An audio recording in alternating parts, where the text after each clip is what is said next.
Hello and welcome to another tutorial. My name is Ioni. I am from Graphic Tutorials Division, and in this tutorial I will show you 6 tips in Adobe Indesign. Before we start, don't forget to subscribe to this channel for more graphic design tutorials. Now let's begin and open the program, create a new document, and in the first tip it's about resize an image and the frame in the same time. Now place an image in program and go to File, Place. I will choose this image and click and drag the image. Okay. If you don't see the image at the high quality, right click and display performance and click on this high quality display. Now when you add the image in program, the image is placed in a frame. So this is the frame. You can see this cursor, and if you click in the middle, you can see the cursor is changed in this hand.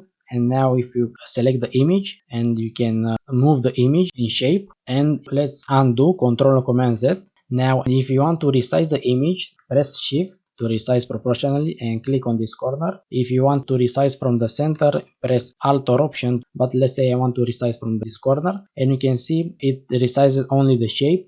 The image is still here, so we can see, click on this center of the image, this hand, and this frame is the image. So undo, Ctrl Command Z. Now select the image and press Ctrl or Command Shift, and now you can resize in the same time the image and the frame. If you press Ctrl or Command Shift and Alt or Option, you can resize from the center. Okay, now this was the first tip. Now let's go to the next tip, and I will create a new page. So for the next tip, it's split a shape in multiple shapes. So let's select the rectangle tool, and I want to create a shape. So click and drag. If I want to split this shape, click on the right arrow on the keyboard, and if you want to split, click on this up arrow, and you can split horizontally and vertically. If you press Shift, the shapes are the same proportion, and if you press space on the keyboard, you can move the shapes in program. Okay, now I don't want the same proportion, so let's go on these shapes. If you go to Properties panel,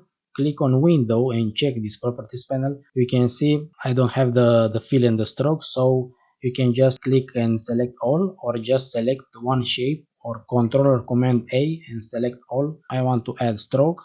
You can just add fill.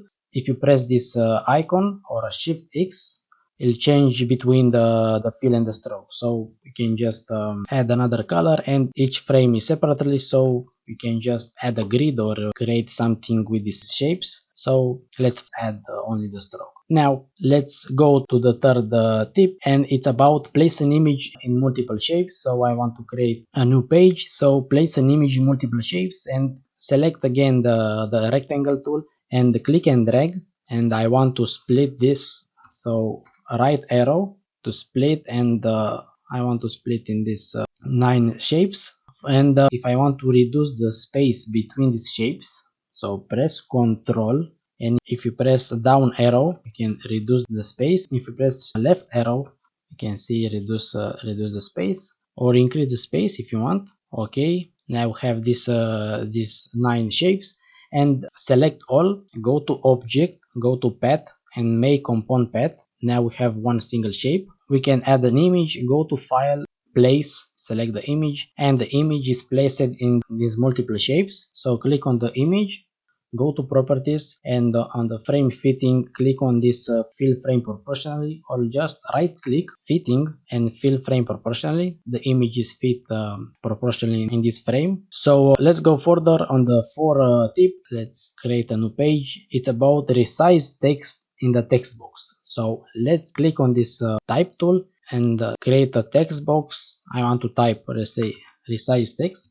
Okay, now in the Properties panel, with this text box selected, we have a few options. Now if you want to increase the size of the text, you can increase from this arrow. If you press Shift, you can increase with 10 points. If you want to increase the text from the shortcut on the keyboard, you might press Ctrl or Command Shift and dot to increase the text. Ctrl or Command comma, you reduce the text. Okay, now if you want the frame to have the same proportion as the text, right click, fitting, and fit frame to content. And if you want to increase the text and the frame at the same time, press Ctrl or Command Shift and increase at the same time. Okay, you may choose another option. Select the frame, go to Object, Text Frame option, and Auto Size, and click on this height and width, key proportion.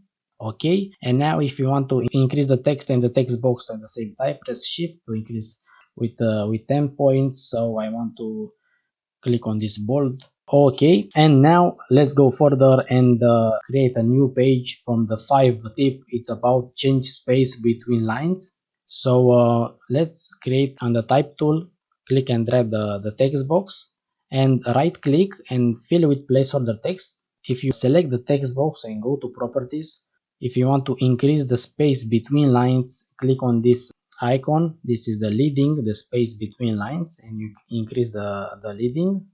If you want to just select some line, so I want to increase just to this paragraph the space, or if you want to change another option, Ctrl or Command K on the preference, go to type and click on apply leading to entire paragraph. So click on OK, and now just double click. I want to increase to this paragraph, so place the cursor in this paragraph. And now if you want to increase, the line is increasing to entire paragraph. Let's say I want to increase on this paragraph, so only on this paragraph is the space between lines. Okay, now the sixth and the last tip is about return to the last saved version. Let's say you have a document, you have a project, and you save it the last time, and you have many changes on this project. Let's have a few changes, and I don't want to click on undo on how many times, I don't know. I just want to return to the last saved one. So for that, click on file and click on this revert. So revert to the last version, yes, and it returns to the last saved version. And this was the tutorial for these 6 tips in Adobe InDesign. If you like this tutorial, don't forget to subscribe to this channel for more graphic design tutorials. Thank you.